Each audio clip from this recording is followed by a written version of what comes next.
Muito bem, as crianças podem vir aqui à frente.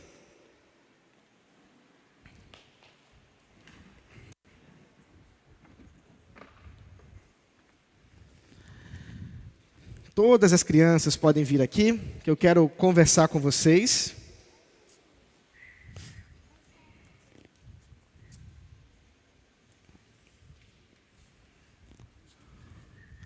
Podem vir, podem vir. Que bom ver vocês por aqui. Tudo bem com vocês? Tudo certinho? Estão felizes de estar no culto ao Senhor? Sim? Ok. Deixa eu perguntar uma coisinha aqui para vocês. Eu acho que isso é fácil, mas vamos lá, vamos ver se vocês sabem. Alguém sabe me dizer por que ou como é que funciona o coração? Para que serve o coração? Para a gente viver, ok. Para bombear o sangue. Se parar de bater, a gente morre. E ele manda também sangue para os pulmões. Ah, ok. Ele manda sangue para os pulmões. Ele é o principal do corpo. Sem coração fica difícil, né? Aí complica, realmente. Oi. Ele o quê? Ele faz o sangue correr nas veias. Ok, muito bom. Ah, o seu coração do tamanho do seu pulso. Ok, muito bem. Então deixa eu perguntar outra agora. E o pulmão? Para que serve o pulmão? Para a gente respirar. Bom. Mais alguma coisa? Respirar o ar. Ok. E sem pulmão dá para viver também? Como é que é? Para a gente absorver oxigênio. Ah, sim, a gente cheirar as flores. Mas se tirar o pulmão, também dá para viver ou como é que é? Não dá, não dá. Ia ficar complicado respirar, né? Ah, não morre instantaneamente, mas a coisa fica complicada, né? Certo. Agora e os rins?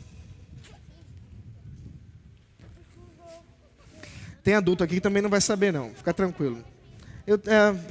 Tem pouca gente que sabe realmente para que serve os rins. A gente bebe água, filtra. E o que fica ruim vai pra gente. Ah, os rins servem para filtrar e depois ele manda embora, né? Ok, isso mesmo. E aí, dá para viver sem os rins? O que vocês acham? Se tirar os rins. São dois, né?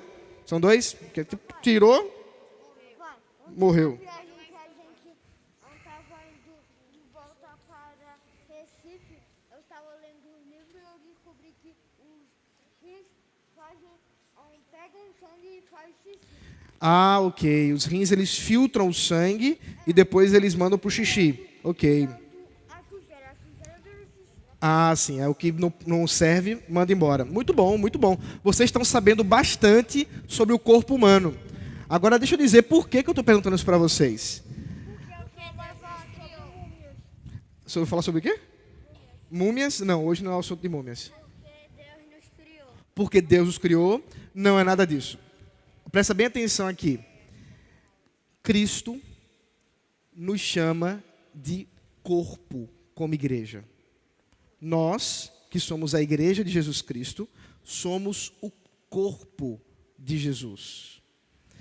Assim como no corpo tem vários órgãos, vários membros, no corpo da igreja também tem vários membros. Vocês sabem algum membro do corpo de Cristo que esteja por aqui? Só o pastor? Tem mais algum? O que vocês acham? Os diáconos, os presbíteros, só esses? Todas as pessoas que foram batizadas. Todas as pessoas que foram batizadas, ok. Todas as pessoas que pertencem à igreja. Isso mesmo. Então, todo mundo que pertence à igreja faz parte do quê? Do corpo de Cristo. Muito bem, do corpo de Cristo. E agora é o mais legal que eu quero explicar para vocês. E assim como tem, ó, presta atenção aqui, ó, Isaac, olha para mim. Assim como tem, ó, o coração, assim como tem o pulmão, assim como tem os rins, tem as pessoas que fazem parte desse corpo. e cada uma delas são importantes. Você acha que as crianças são importantes também para o corpo de Cristo ou não? Sim, sim, sim, sim, sim. E se tirar as crianças, tem vida no corpo? Não, fica com... Se tirar a criança, não tem vida, né? Porque, afinal de contas, são as crianças que vão crescendo e vão continuar o corpo. Se não existe criança, não tem futuro e nem tem presente, viu? Sabia? E nem tem adulto, porque, afinal de contas, todo adulto já foi criança, é verdade. Então, vocês fazem parte do corpo de Cristo também. Vocês também são parte importante desse corpo que Cristo fez. E deixa eu explicar agora uma coisa bem legal para vocês. Isso significa o quê? Que vocês também, na função que Deus deu para vocês, servem no corpo para dar vida, como o coração, como o pulmão, como os rins, o pâncreas. Isso é mais difícil, né? Cada criança tem uma coisa especial. Cada crente no Senhor Jesus tem uma coisa especial. A Bíblia chama isso de dom espiritual.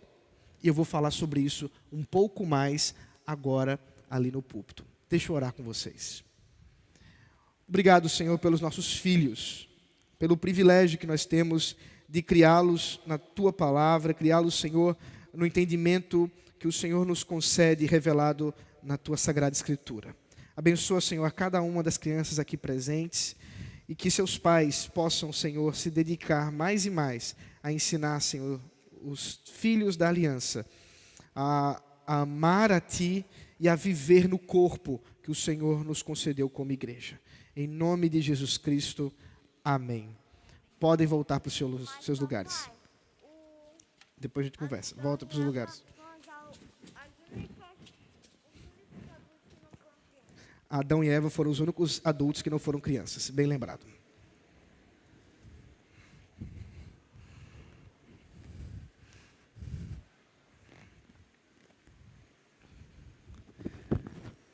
Muito bem, meus irmãos. Vamos abrir a Sagrada Escritura na primeira carta de Paulo aos Coríntios, capítulo 12.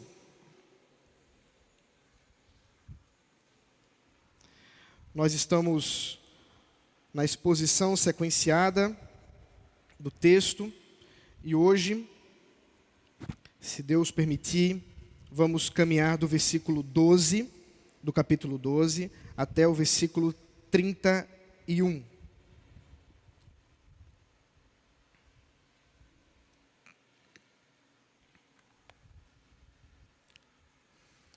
Primeiro aos Coríntios, capítulo 12, versículo 12 ao 31. Acompanhe comigo a leitura da palavra de Deus.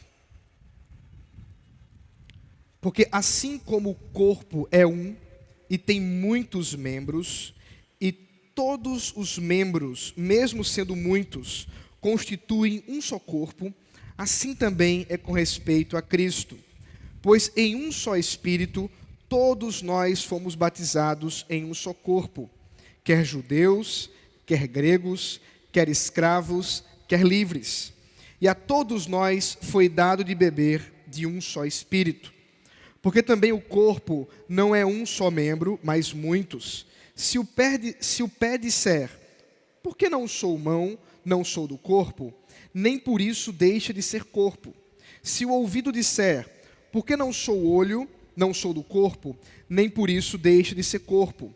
Se todo o corpo fosse olho, onde estaria o ouvido? Se todo ele fosse ouvido, onde estaria o olfato? Mas Deus dispôs os membros, colocando cada um deles no corpo como Ele quis. Se todos, porém, fossem um só membro, onde estaria o corpo? O certo é que há muitos membros, mas um só corpo. Os olhos não podem dizer à mão, não precisamos de você. E a cabeça não pode dizer aos pés, não preciso de vocês. Pelo contrário, os membros do corpo, que parecem ser mais fracos, são necessários. E os que nos parecem menos dignos do corpo, a estes damos muito maior honra. Também os que em nós não são decorosos, revestimos de especial honra, ao passo que os nossos membros nobres não têm necessidade disso. Contudo, Deus coordenou o corpo, concedendo muito mais honra àquilo que menos tinha, para que não haja divisão no corpo, mas para que os membros cooperem com igual cuidado em favor uns dos outros. De maneira que se um membro sofre, todos sofrem com ele. E se um deles é honrado, todos os outros se alegram com ele. Ora, vocês são o corpo de Cristo, e individualmente membros desse corpo. A uns Deus estabeleceu na igreja, primeiramente apóstolos, em segundo lugar profetas, em terceiro lugar mestres, depois operadores de milagres, depois os que têm dons de curar, ou de ajudar, ou de administrar, ou de falar em variedade de línguas. Será que são todos apóstolos? Será que são todos profetas? Será que são todos mestres? São todos operadores de milagres? Todos têm dons de curar? Todos falam em línguas? Todos têm dom de interpretar essas línguas? Entretanto, procurem com zelo os melhores dons. Até aqui a palavra do Senhor. Eu queria só pedir que um diácono nos ajudasse, desligando o ventilador ou diminuindo a força dele, porque está difícil manter o texto aqui parado. Vamos orar. Deus maravilhoso, nós te louvamos, ó Pai, pelo privilégio que o Senhor nos concede de ouvir a tua voz.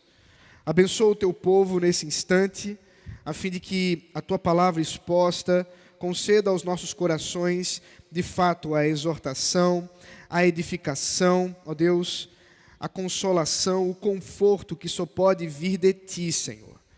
Que a tua misericórdia, a tua graça acompanhe-nos enquanto ouvimos da tua palavra. Em nome de Jesus Cristo. Amém. Amados, é notório, talvez os irmãos já saibam disso, que talvez um dos ritmos que eu mais gosto de ouvir seja rock. Afinal de contas, a primeira vez que vinha a essa igreja foi para o tal do Rock no Saibro, que acontecia há alguns anos, quase décadas atrás.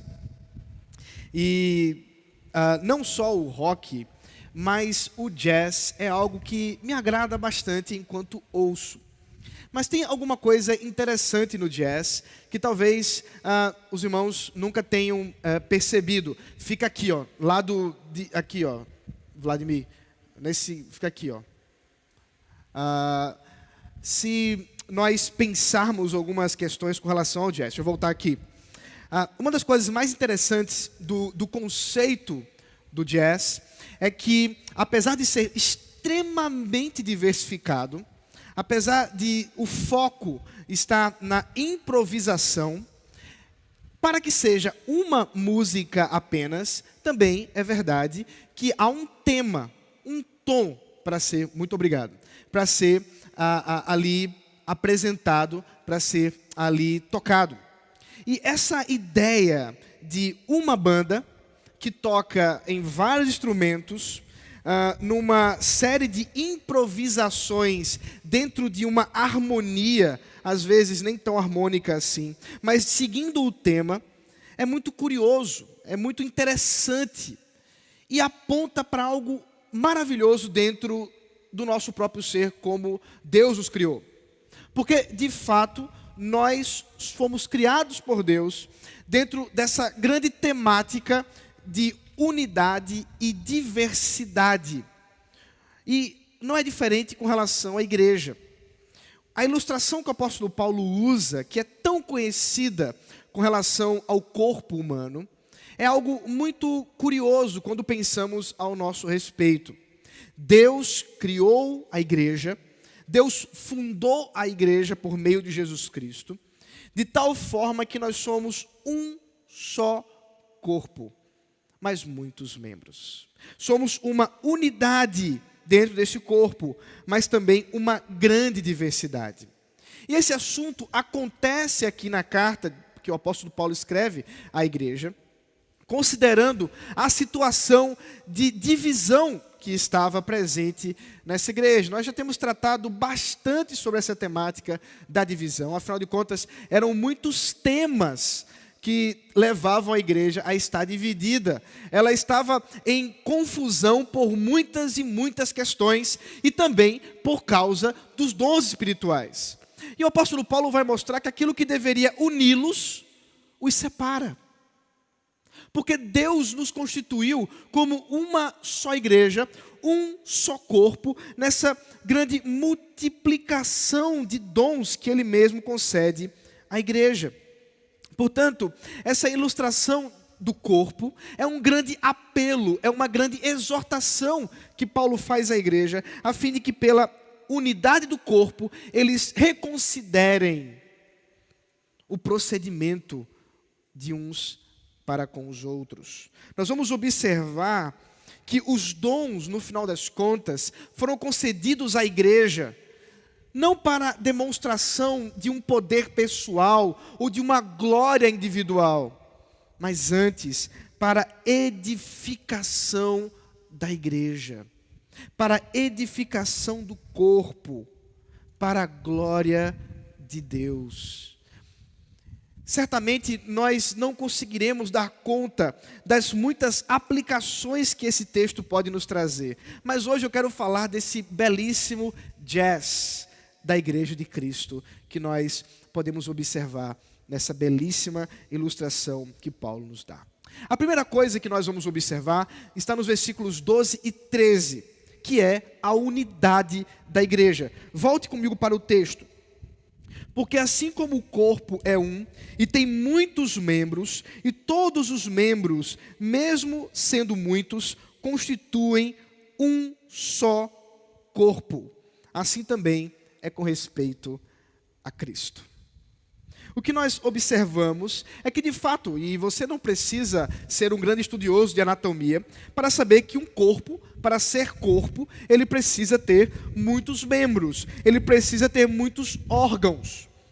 E portanto, essa ilustração que Paulo utiliza não é dele, ele não criou essa ilustração. Inclusive, ela realmente era utilizada nesse período. Nós temos pelo menos um filósofo famoso, Sêneca, que utiliza essa mesma ilustração para falar da unidade da sociedade, da unidade da cidade, mas agora ele aplica à vida da igreja. E portanto, aqui o que nós observamos é de fato essa exortação à unidade, essa exortação à comunhão, que ele vai brindar o tema no capítulo 13. Vamos ver isso em breve, quando o Senhor permitir, talvez em setembro, por conta do mês de missões. Mas o ponto, sem dúvida, é que Cristo tem apenas um corpo. Considere bem. Uma igreja dividida aponta para uma realidade confusa com respeito a Cristo. Porque Cristo não pode estar dividido. Isso Paulo já havia dito nos seus primeiros capítulos da carta. Mas agora a ênfase, de fato, com respeito aos dons, é que essa igreja, que é o corpo de Cristo, que é constituída daqueles que participam dos sofrimentos de Cristo, bem como da redenção em Cristo Jesus, é constituída também daqueles que representam a Cristo nesse mundo tenebroso.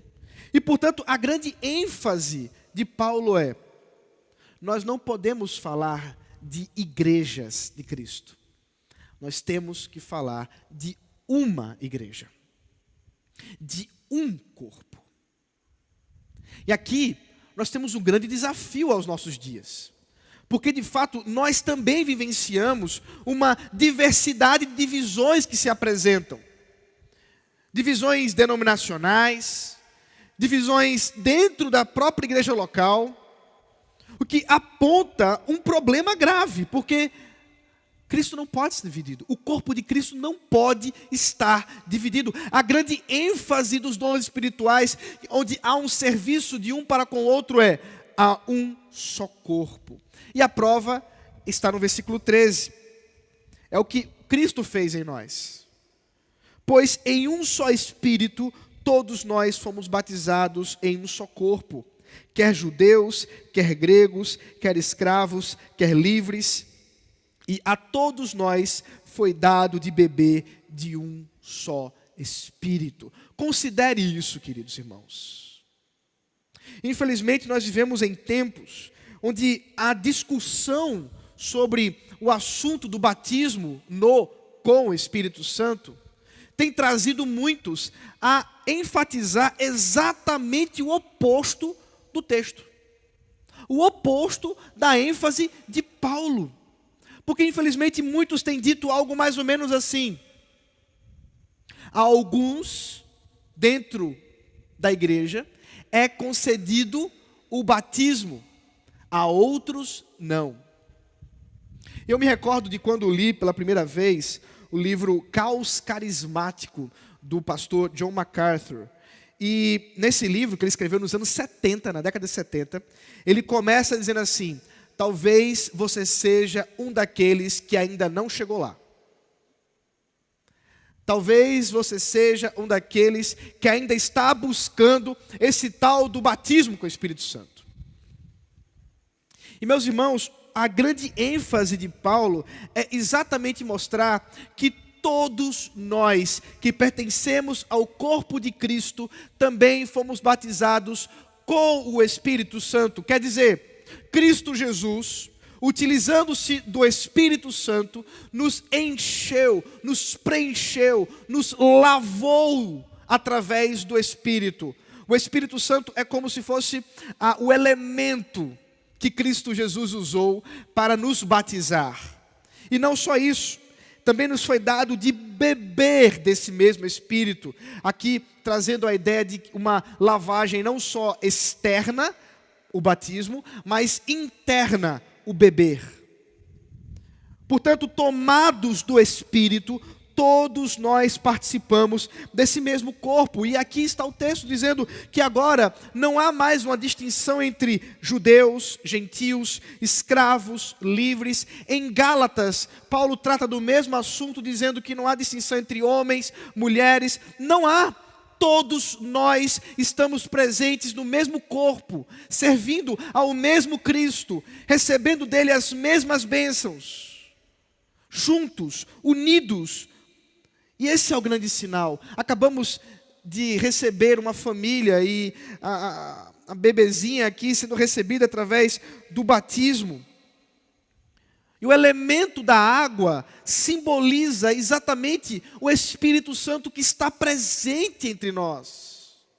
Ou quem de nós ousaria dizer que alguém tendo sido lavado e remido pelo sangue do Cordeiro, alguém que recebeu o verdadeiro arrependimento no seu coração, não recebeu o Espírito Santo em sua habitação plena? Como que nós poderíamos dizer isso? Muito pelo contrário.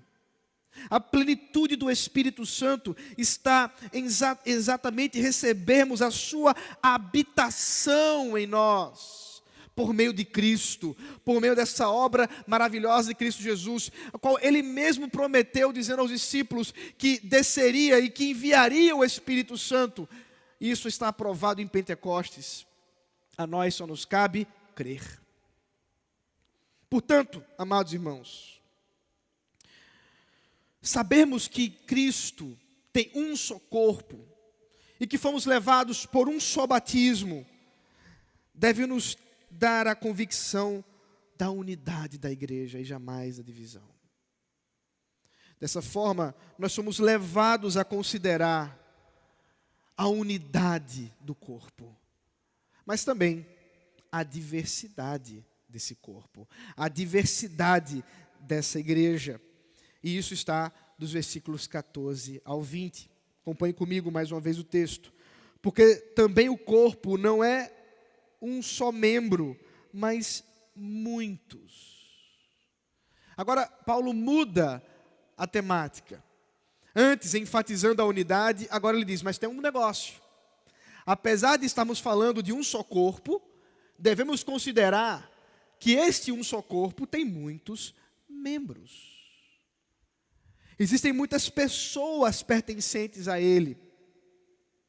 E de modo algum, no meio da divisão que vocês estão fazendo, diz Paulo à igreja, esse corpo estará dividido.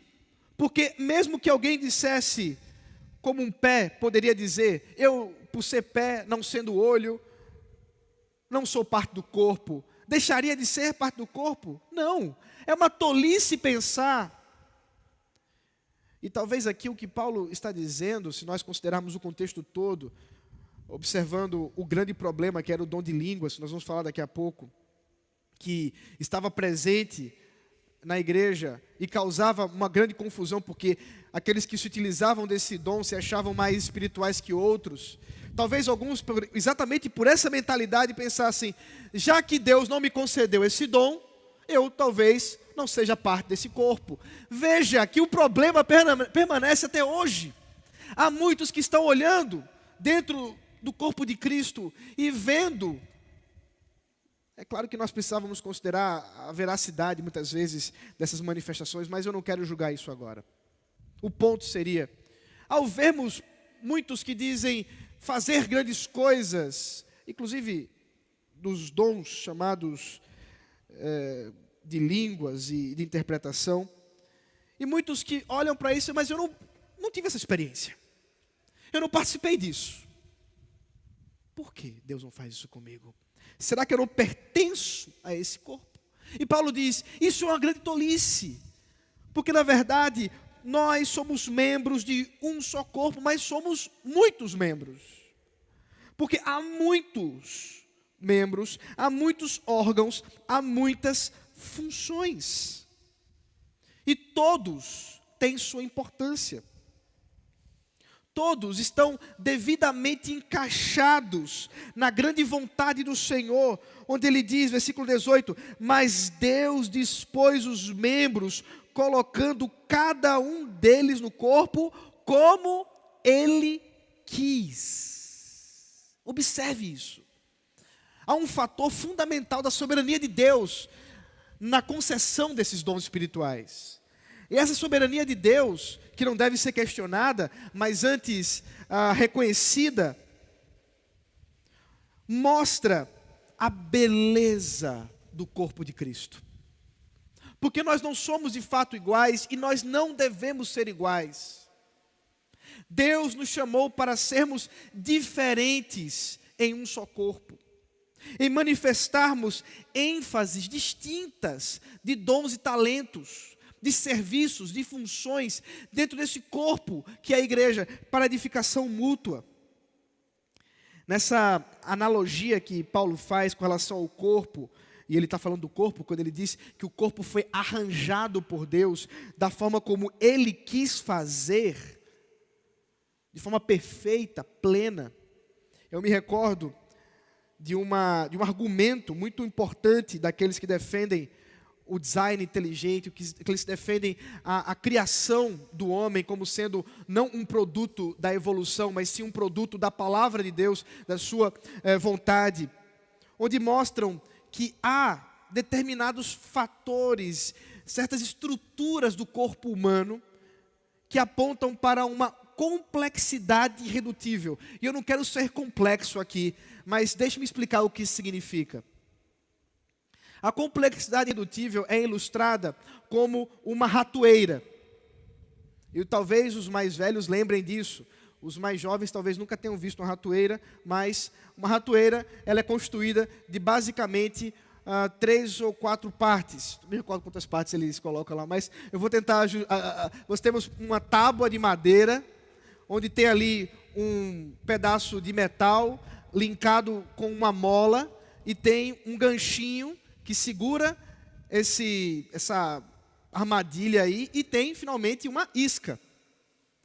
E o problema é que se você tirar qualquer uma das partes da ratoeira, ela deixa de funcionar.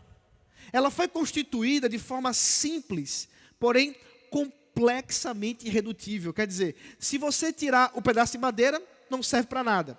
Se você tirar a mola, ele não vai ter a tração suficiente para pegar o rato. Desculpe aí os mais sensíveis. Se você não colocar a isca, o rato não vai. Se não tiver uma presilha para segurar isso e fazer a pressão, também não vai ser importante, não vai ser suficiente. Da mesma forma, Deus constituiu o corpo humano com essas características, como também constituiu a igreja dessa forma. É por isso que eu falei para as crianças, e se deixássemos agora as crianças de lado? E se tirássemos as crianças do corpo de Cristo, o que aconteceria? Elas sabem o que acontece. E muitas vezes nós pensamos que podemos colocar certas pessoas como mais importantes no corpo de Cristo. E Paulo está fazendo exatamente essa crítica, dizendo não, porque todos nós somos colocados por Deus nesse corpo.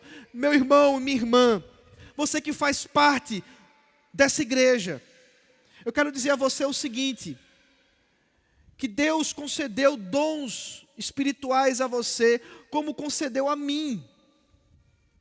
De modo que não sou eu mais importante que vocês, apenas porque estou aqui nos holofotes. Porque muito pelo contrário. Afinal de contas, se vocês não estivessem aqui para receber a instrução da palavra, eu estaria falando com paredes, e paredes não podem ser instruídas. Para dar um exemplo. Mas também se não tivesse irmãos para me ajudar aqui desligando o ventilador, eu ia ficar desconcentrado a pregação inteira. E se não tivesse pessoas para fazer uma interpretação de Libras, ou se não tivesse pessoas para nos ajudar com a mesa, ou pessoas para fazer aqui um arranjo para a estética, e muitas outras coisas que poderiam ser ditas. Essas coisas são fundamentais, porque Deus assim estabeleceu. E nós não podemos, de modo algum, julgá-las mediante a nossa forma de ver as coisas. Esse era o problema da igreja. Eles, exatamente por causa da ênfase pagã que ainda permanecia nos seus corações, pensavam que aqueles que estavam em destaque, falando em línguas estrangeiras, eram os mais espirituais. E Paulo vai argumentar de maneira muito brilhante que não é o caso. Mas antes está em último lugar aquelas coisas que estão em destaque para alguns. Talvez você pense que aqueles irmãos que estão aqui servindo na música são o grande destaque. Mas, queridos, nós não cremos em show. Esses irmãos estão servindo para adoração ao Senhor. E de nada adiantaria os instrumentos tocados se as vozes não estivessem entoando os cânticos ao Senhor. Porque Deus é adorado pelas vozes que ecoam. E é por isso que eu insisto tanto para os irmãos cantarem a plenos pulmões. Ontem eu estava num culto em uma igreja, não era aqui, né? E ao final do culto uma senhorinha estava do meu lado e fez assim: o senhor tem uma voz muito bonita. Alguns vão duvidar disso, eu sei. Foi muito bom cantar ao seu lado. Eu fiquei tão honrado com isso. Primeira vez que eu ouço, talvez a última. Eu tenho que gravar isso e falar muitas e muitas vezes para o resto da minha vida. Mas perceba que aquela senhora, ela foi abençoada pelo Pato Rouco aqui, cantando ao lado dela. Meus amados irmãos, Deus nos concede numa multiplicidade de dons. Deus não criou um corpo como a mãozinha da família Adams. Os irmãos lembram disso? Que sai andando por aí e que é uma mão e somente uma mão. Não, o corpo de Cristo é uma diversidade de muitos membros e numa beleza de completitude e plenitude da vontade de Cristo, da vontade do próprio Deus. Por isso nós cremos que não só há unidade, nós cremos que não só há diversidade, mas nós cremos também que há uma interdependência entre os membros desse corpo, e é isso que está a partir do versículo 21 ao 26. Os olhos não podem dizer à mão: não precisamos de vocês, ou de você. E a cabeça não pode dizer aos pés: não preciso de vocês. Pelo contrário, os membros do corpo que parecem ser mais fracos são necessários, e os que nos parecem menos dignos no corpo, a este damos muito maior honra. Queridos, preste atenção aqui. Deus nos concedeu não só em uma unidade como um corpo, não só em uma multiplicidade de dons e talentos, mas também de uma forma tal que nós somos interdependentes desses dons. Eu preciso de você, você precisa de mim, nós... Bênção, até o fim, sem cessar, sem parar, sem vacilar. É isso, queridos. Os membros que o Senhor concedeu ao seu corpo são interdependentes na vontade do próprio Deus, que se manifesta exatamente nesse sentido. De forma que, mesmo aqueles que pareçam mais fracos, mesmo aqueles que pareçam talvez menos importantes na dinâmica, talvez não estejam presentes nos holofotes do palco, também são necessários. E talvez, diz o apóstolo Paulo, mais importantes. Alguns deles, inclusive, nós damos maior honra na ilustração do corpo. Ele aqui se refere certamente aos órgãos genitais, ou aos órgãos que nós protegemos com maior honra e dignidade, mesmo que eles sejam mais vergonhosos para nós. Na igreja, algo muito interessante também acontece. E os pastores vão me entender aqui, os presbíteros também. Nós gastamos muito mais tempo com os que estão mais doentes do que aqueles que estão bem. E é curioso isso. Eu estou aqui há 1 ano e meio como pastor da igreja. E eu conheço boa parte da igreja, mas a maior parte que eu conheço são os problemáticos. E se você me conhece bem, é um sinal. Por quê? Porque aqueles que vêm à igreja e aparentemente não tem problema nenhum, esses não procuram o pastor, não é mesmo? Esses a gente nem fica sabendo. Mas aqueles que precisam de um auxílio, aqueles que precisam de um cuidado, a gente termina dando maior honra, dando maior dignidade, dando maior atenção. É natural que seja assim. Na verdade, queridos, todos nós estamos doentes. E talvez se você nunca procurou o pastor para conversar, você precise fazer isso. Deus coordenou tudo para que não haja divisão, mas cooperação entre nós. Veja o versículo 24. Ao passo que os nossos membros nobres não têm necessidade disso. Mas agora o ponto que eu quero destacar. Contudo, Deus coordenou o corpo, concedendo muito mais honra àquilo que menos tinha, para que não haja divisão no corpo, mas para que os membros cooperem com igual cuidado em favor uns dos outros.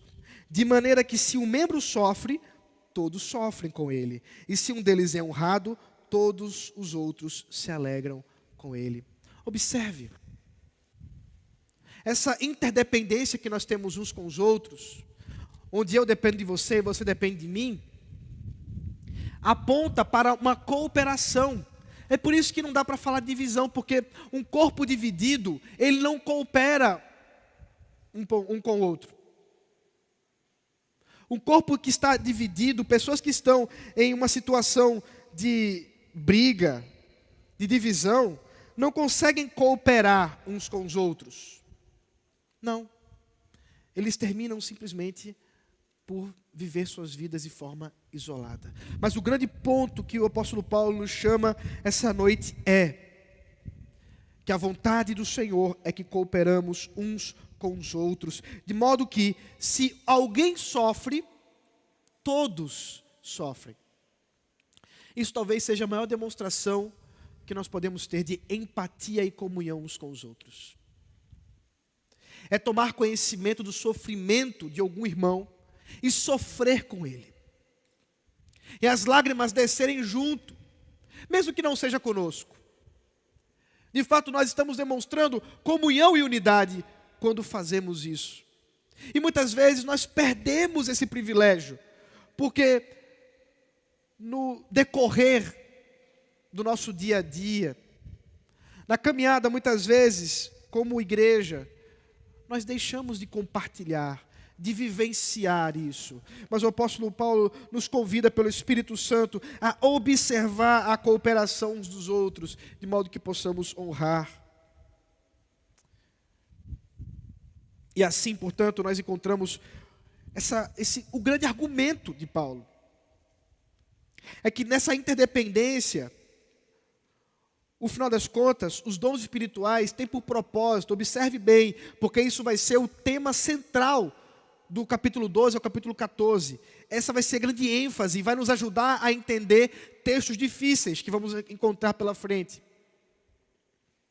A interdependência aponta para o grande propósito dos dons espirituais, que é a edificação uns dos outros. Os dons não foram dados para a minha própria glória e edificação, mas para o próximo. De modo que os que recebem maior destaque servem mais, para que todos também possam ser edificados, mas de modo tal que todos devem servir, todos devem cooperar nesse grande chamado que o Senhor nos concede como corpo dele. Por fim, a conclusão do argumento de Paulo, agora finalmente levada à questão dos dons espirituais, está no versículo 27 ao 31. E é por isso que, considerando os dons espirituais como um propósito de edificação de uns para com os outros, nós podemos entender o resto do texto, do versículo 27 ao 31, que diz assim: Ora, vocês são o corpo de Cristo e individualmente membros desse corpo. A uns Deus estabeleceu na igreja, primeiramente apóstolos, em segundo lugar profetas, em terceiro lugar mestres. Depois, operadores de milagres, depois os que têm dons de curar, ou de ajudar, ou de administrar, ou de falar em variedade de línguas. Veja comigo o texto. Observe o que o texto está nos querendo dizer. Se todos somos membros do mesmo corpo, se todos somos membros do corpo de Cristo, é bem verdade que certamente Deus não concedeu a nós os mesmos dons. Antes, Ele de forma soberana escolheu alguns para servir de uma forma e outros para servir de outra forma. No entanto, ainda que não haja, observe bem, pessoas mais importantes que outras, há sim dons que são mais importantes que outros. E quais são esses dons? Ele coloca listando os 3 serviços, ou os 3 ofícios mais importantes e fundamentais da igreja. Primeiro, e é por isso que ele usa a linguagem aí de ordem. Primeiro, apóstolos. Aqui nós não devemos entender como o dom apostólico, simplesmente daqueles que são enviados para uma missão, mas antes ao ofício apostólico designado aos 13, aos 12, tirando Judas e colocando Matias, mais o apóstolo Paulo. E é por isso que Paulo, inclusive, coloca em primeiro lugar. Por quê? Porque Cristo concedeu a esses irmãos, a esses 13 irmãos, alguma coisa que não concedeu a ninguém mais na história da igreja. Concedeu que eles fossem o fundamento da igreja, o fundamento doutrinário da igreja. Foram esses irmãos que plantaram as primeiras igrejas. Foram esses irmãos que, através dos dons espirituais, boa parte deles escreveu, ou alguns deles, mas sendo eles mesmos os que coordenaram isso, escreveu o que nós consideramos hoje como o Novo Testamento. De modo que esses apóstolos, como fundamento da igreja, estão em primeiro lugar. Depois nós temos os profetas. E eu já falei um pouco sobre o dom de profecia no sermão anterior, no texto. E nós podemos observar que a questão do dom de profecia, o dos profetas no Novo Testamento, estava envolvida a novas revelações que eram concedidas pelo Espírito Santo de forma espontânea. E isso cumpria aquilo que o Senhor já havia prometido em Isaías, já havia prometido em Joel, e que se cumpriu em Pentecostes, para que de fato fosse sabido que a igreja é cheia do Espírito Santo. E os profetas, portanto, se levantavam para instruir a igreja com novas revelações daquilo que ainda não havia sido conhecido do corpo de Cristo. Em terceiro lugar, portanto, os mestres se serviam do ensino autoritativo, do ensino dessa revelação e dessa tradição apostólica escrita. E é por isso que esses três dons que estão diretamente relacionados à instrução, que estão diretamente relacionados à pregação, à palavra, ao ensino, estão no fundamento da igreja e estão em destaque.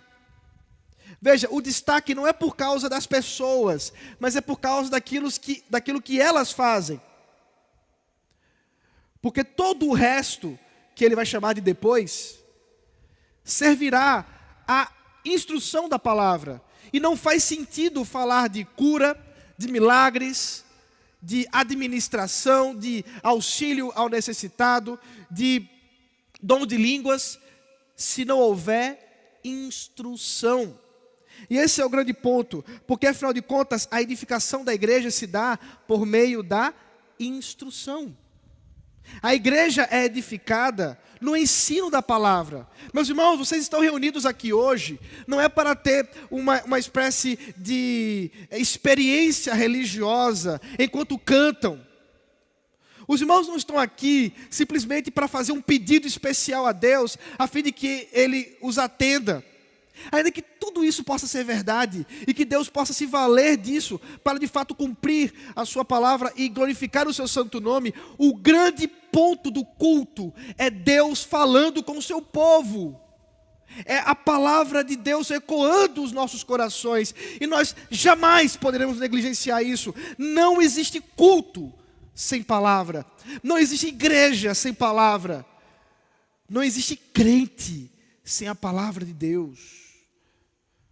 Não tem como, porque Deus se valeu disso aqui, das Sagradas Escrituras, para revelar seu Filho Jesus Cristo a nós, por meio do Espírito Santo. Assim, meus amados, todos os outros dons, operadores de milagres, os que têm dons de curar, os que têm dons de auxiliar necessitados, os que têm dons de administrar, tudo no plural, o que aponta de fato para uma diversidade de possibilidades que esses dons possam ser servidos. E por fim, propositalmente, Paulo diz, os que têm dons de falar em tipos de línguas, é literalmente o que o texto está dizendo em grego. Esses irmãos falavam em idiomas desconhecidos por eles, não pelo mundo, porque não é línguas estáticas, nós já falamos sobre isso, mas sim línguas estrangeiras, e falavam da parte de Deus revelações, mistérios. Vamos ver isso no capítulo 14. É por isso que nós não podemos acreditar em pessoas que se levantam para falar, balbuciar palavras desconexas, onde não há uma estrutura gramatical, onde não há uma estrutura de verbos, de substantivos, nada disso, apenas um balbuciar de palavras, como se isso fosse fazer algum significado, quando esperamos alguma interpretação, e não há também, quando a palavra diz claramente que aqueles que se levantam para falar, vamos ver isso no capítulo 14, falar em línguas devem falar, se houver intérpretes. Assim, portanto, a ordem que Paulo coloca é proposital, para nos falar que essa instrução vem antes dos sinais. Todos esses sinais que são operados pela igreja estão subordinados ao ensino da palavra. E de fato nós temos que questionar aqueles que colocam a ênfase nos sinais e muitas vezes negligenciam o ensino, distorcem o ensino, falam mentiras, como se fosse a verdade de Deus, quando estão distorcendo completamente a sua revelação. E por fim, Paulo conclui dizendo, com perguntas retóricas, será que são todos apóstolos? Será que são todos profetas? Será que são todos mestres? São todos operadores de milagres? Todos têm dons de cura? Todos falam em línguas? Todos têm dom de interpretar essas línguas? A resposta é não. Não. Porque Deus concedeu diversidade de dons. Nem todos são apóstolos, nem todos são profetas, nem todos são mestres, nem todos são operadores de milagres, nem todos têm dons de curar, nem todos falam em línguas e nem todos interpretam. E nós? O que devemos desejar? Versículo 31. Entretanto, desejem, anseiem com zelo os melhores dons. Essa expressão, ela tem sido alvo de uma série de debates para interpretar o que Paulo quer dizer aqui. Temos 3 opções, pelo menos. Eu vou dizer as 3 e vou dizer aquela que eu prefiro diante do contexto, como nós já temos observado. Primeiro, alguns dizem que pode ser uma ironia, se nós lermos como se fosse no presente indicativo e não no imperativo. Então seria mais ou menos assim: todos têm dom de interpretar essas línguas, entretanto, vocês estão procurando com zelo os melhores dons. Então, algo como se Paulo estivesse sendo irônico, considerando que Deus concede dons diversos e esses achando que podem procurar o que é para eles o melhor. Essa possibilidade é interessante, mas eu acho ela difícil e considero que Paulo não esteja sendo irônico aqui não. A segunda opção seria uma clara contradição em tudo que Paulo está dizendo. Afinal de contas, ele está dizendo que tudo é concedido segundo a soberania de Cristo, e agora ele está dizendo para procurar ou para ansiar pelos dons, ou por dons melhores. Então, talvez o caso seja que ele está citando a carta que foi escrita da igreja de Corinto para ele. Então, seria algo mais ou menos assim: entretanto, vocês dizem, procurem com melhor zelo, ou com zelo, os melhores dons. E ele responde, eu passo a mostrar-lhes um caminho ainda mais excelente. Essa opção também é interessante, mas eu também não acho que ela seja a melhor, especialmente porque não parece que Paulo esteja citando ninguém aqui, como nos casos anteriores que nós já vimos durante a carta. A melhor opção, eu acredito, é de fato o que está escrito aqui. Rodei para aceitar o que está na tradução. Que, de fato, nós temos um imperativo, onde Paulo exorta a igreja a ansiar no seu corpo, veja, não individualmente, mas no corpo, aquilo que edifica mais, aquilo que instrui mais. Portanto, dentro dessa hierarquia que ele mesmo coloca, que nós devemos priorizar aquilo que instrui com clareza, ao invés de simplesmente os sinais que muitas vezes alguns estavam procurando em Corinto. Isso vai ficar ainda mais claro quando ele vai comparar o dom de línguas com o dom de profecia no capítulo 14. Portanto, de fato, ele diz, desejem, anseiem e saibam que o melhor que há é a instrução da palavra, é receber do Senhor, da sua palavra, aquilo que ele ensina. Amados, esse grande jazz da igreja do Senhor tem como tema o Evangelho. A igreja está unida pela palavra de Deus, pelo Evangelho do Senhor Jesus Cristo. É por isso que nada mais deveria nos unir aqui. Talvez você goste da IPCC porque o pessoal toca bem. Talvez você goste da IPCC porque o pastor se veste bem. Talvez você goste da IPCC porque é meio despojado, o pessoal vem numa quadra, que legal. Mas, meu irmão e minha irmã, nada disso tem força para nos unir, senão a palavra, o Evangelho. É isso que deveria nos conectar e nos fazer uma só banda. Um só grupo musical, onde todos tocam e executam os seus instrumentos, mas seguindo o mesmo tom do Evangelho. Não deveríamos procurar outros meios, outras instruções, antes sermos fiéis à palavra, ainda que na diversidade que o Senhor nos concede. Talvez seja um trompete o seu instrumento. Talvez seja um contrabaixo. Talvez seja a guitarra, a bateria.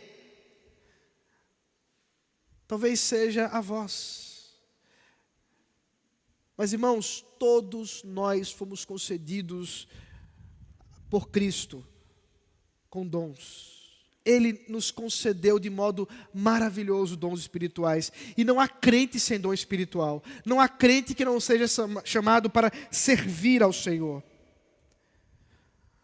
De modo tal que nós somos interdependentes uns dos outros. E quem entende de música sabe que se o jazz estiver acontecendo e os músicos pararem de olhar um para o outro e deixarem de compreender a linguagem musical que eles estão utilizando, a música vai desandar e aí vai virar apenas ruído e não mais música. E nós somos chamados a olhar uns aos outros. A olhar na caminhada que temos uns com os outros. Amados irmãos, o Senhor nos concede de servir uns aos outros. Ninguém deve ter mais destaque que outro. Ninguém deve achar que se coloca acima dos outros. Antes, todos nós temos lugar no corpo de Cristo. Mesmo aqueles que sofrem. Mesmo aqueles que estão mais fracos. No jazz da igreja, edificação é o nosso propósito. Não há espaço para solos fora do tema. Somente a palavra. Não há espaço para glória própria. Somente a de Deus, porque tudo é dele. Não há espaço para os dons sem amor. E sobre isso vamos falar no próximo sermão. Vamos orar. Deus maravilhoso, nós te louvamos, Pai, pelo privilégio nessa noite de estarmos reunidos no teu nome para ouvir a tua voz e sermos instruídos por ela.